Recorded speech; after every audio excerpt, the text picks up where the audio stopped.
Tell me they don't look beautiful.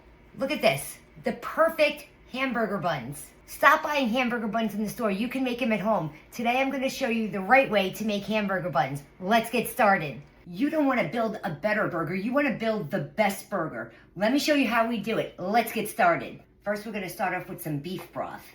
And we're going to pour it into an ice cube tray. To my saucepan, I added in bread flour, milk, and water. And we're just going to make a paste. Once a thick paste forms, we're going to take it off the heat and we're going to let it cool down a little bit. This only takes a minute. And there you have it.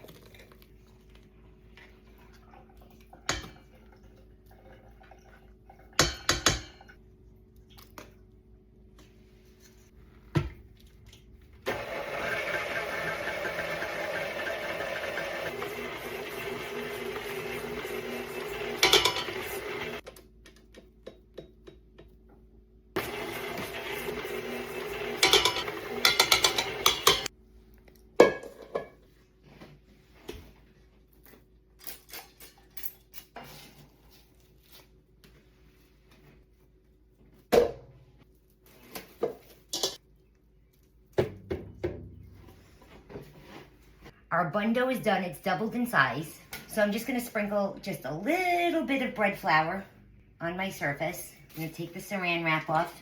See? Now we're just going to punch that down, release the air, and get it out of the bowl. Now I just like to shape it back into a nice ball. So just fold the dough under itself. This dough is beautiful. Pull it on the table, put it in front of you, cuff your hands, and pull back. In front of you, cuff your hands and pull back, and you'll have a beautifully round ball.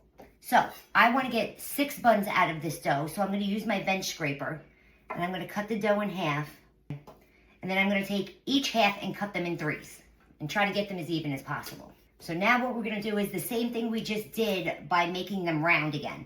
Just fold the ends over on each other, so you tuck them in nice and nice, all underneath. Then you put the dough on the table and you pull it forward. And if you get an air bubble like this, pop it. You don't want any air bubbles in your bun. Then you just cuff your hand over the top, roll it around, and you literally have the perfect hamburger bun. I have a baking sheet here that I lined with aluminum foil and I sprayed with nonstick cooking spray. So I'm just gonna do each one of these. Our buns are done. So now we're just going to leave them on the cookie sheet. We're going to lay a mop-peen over them. And we have to let them rise one more time for about an hour and a half. Our hamburger buns are done proofing, and don't they look gorgeous? So now we're going to take an egg wash. I just 1 egg that I beat with about a tablespoon of water. And we're just going to paint the tops and the sides of each bun. Okay, now we're just gonna take some sesame seeds and we're gonna sprinkle them all over the top. Now guys, you see how big these buns are, right? I did that on purpose because you want your hamburger buns to be bigger than your hamburger, because when you start cooking your hamburgers, they're gonna shrink. You don't want your burger to be bigger than your bun. Pop these in a 375-degree oven for between 15 and 18 minutes or until they're golden brown. Our hamburger buns are done, and come on now, tell me they don't look gorgeous. All right, I'm gonna let them cool off a little bit, and then I'm gonna put them on a platter. I'll show you what they look like on the platter, and then we're gonna set them aside. That way when we build our burgers, they're waiting for us, we're not waiting for them. Tell me they don't look beautiful. Look at this. The perfect hamburger buns. If you want the recipe to my brioche-style hamburger buns, just comment the word recipe in the comment section below and I'll be sure to send it to your DM. Or you can click the link in my bio, head over to my Substack, and all of my recipes are there. Look at those beauties. Aren't they gorgeous? 18 minutes. Come with me because today I'm going to show you how to make caramelized onions quickly. And if you haven't been making them this way, you've been making them wrong. Let's get started. I already showed you how to make the buns because we're building the best burger ever. So what's the best burger without caramelized onions? So I'm going to show you how I make them.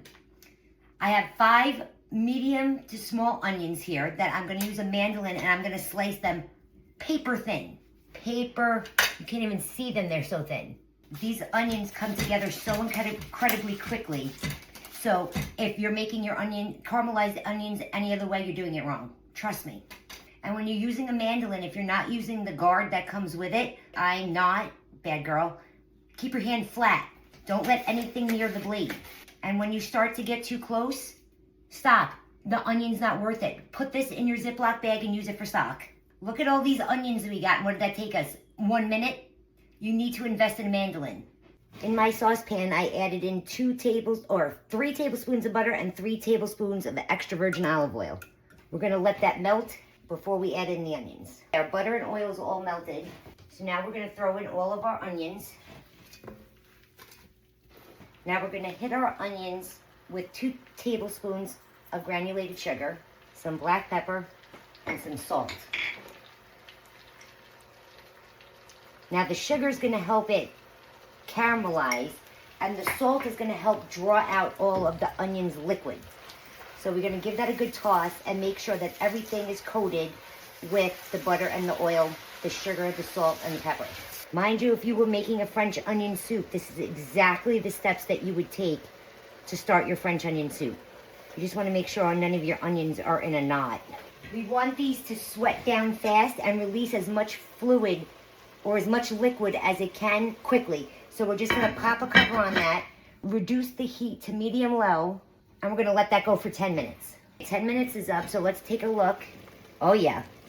Can you see how much liquid is in the bottom of that pot? So now what we need to do is, we need to give this a stir. The liquid's going to evaporate. See how soft the onions got already in only 10 minutes? This is where the caramelization process starts. So we're gonna let this, can you see already? Can you see it right here? It's already starting to caramelize. So we're gonna let the water reduce, or let the liquid reduce, and let the caramelization process begin. And we're gonna leave some water by the pot, and every so often we're gonna come back and check it to make sure they're not drying out and nothing's burning. And if we start to get some fond that builds up, and you will, you're just gonna add in a little bit of water, scrape it up, and let it go again. But you can see now in the bottom of this pot, we don't have anything because there's a lot of liquid. Can you see the gorgeous color we're starting to get on these already? And this is the fond that I was talking about. On the bottom of the pan. So that's why we have our water here. Just pour a tablespoon or 2 in the bottom of the pan and see how it just deglazes the pan and brings it up. That's gonna help our onions caramelize. Look at this, guys. Look at this. Do not let anybody tell you that you can't make caramelized onions quickly. We've only been at it for 18 minutes, and look at these beautiful, beautiful onions.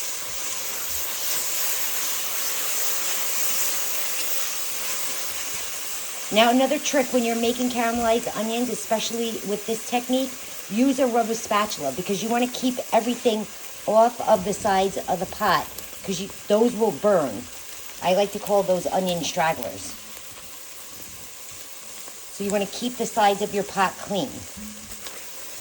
Now our onions are done. Let's get them out of the pot and into a bowl. Our onions are done. Look at those beauties.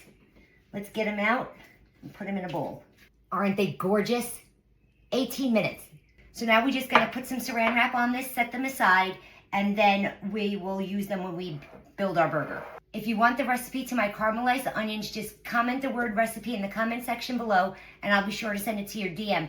Or you can click the link in my bio, go over to my Substack, and you can find all my recipes there. Perfect. Perfection. Come with me, because today we're gonna make my special burger sauce. If you've been putting anything else on your hamburgers, this is the one you're gonna want. Let's get started. It's not a hamburger without the special sauce. So today I'm gonna show you my special hamburger sauce. Let's get started. So I have my bowl.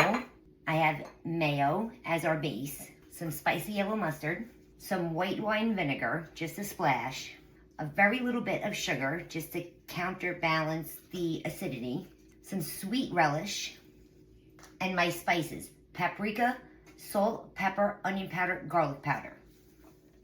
And then we're just gonna give that a whisk. I have been making this hamburger sauce literally since I'm in high school. And it is damn near close to the Big Mac sauce. And arguably, probably even better. Just saying. And last but not least, ketchup. You didn't think I was gonna put ketchup in there, did you? Wrong. And there she is. I could literally make this sauce with my eyes closed, and I literally dip everything into the sauce. French fries, chicken tenders, onion rings. It doesn't matter. Anything, pretty much anything handheld, I dip in there. Now give it a taste just to make sure. Perfect. Perfection. Oh, it's so good. So now we're just gonna set this aside, and we're gonna go outside, and we're gonna start our burgers. If you want the recipe to my special hamburger sauce, just comment the word recipe in the comment section below, and I'll be sure to send it to your DM. Or you can go to the link in my bio, go to my Substack, and all my recipes are there. Look at that burger. Come with me, because today we're not making a better burger, we're making the best burger. Let's get started. Our burgers are done, so now we need to build it. So we have our toasted bun, and the toasted bun does two things. One, it tastes good, but two, it creates a barrier so that your bun doesn't get soggy from all your condiments and your accoutrements, like your lettuce, tomato, and what have you. So we're gonna take the special sauce, and we're gonna put it on the bottom and the top. Then we're gonna take our cheeseburger, which already has our grilled onions under the cheese, so the onions are not gonna go anywhere. They're glued down by the cheese. Now we're gonna take our lettuce, our tomato, our top bun, and there you have it, my friends. We just built the best burger you're ever gonna put in your mouth. So let's cut her open. Ooh-wee. Look at that burger. Isn't she beautiful? You can see every layer of flavor that we have in there. I have to give it a bite. I just can't even wait anymore. Oh my God, look at the juice coming out of that burger.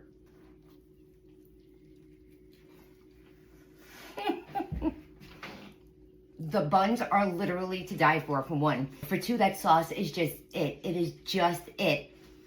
And did you notice that when I bit into the burger, none of the things that we put on the burger slipped around and slid out?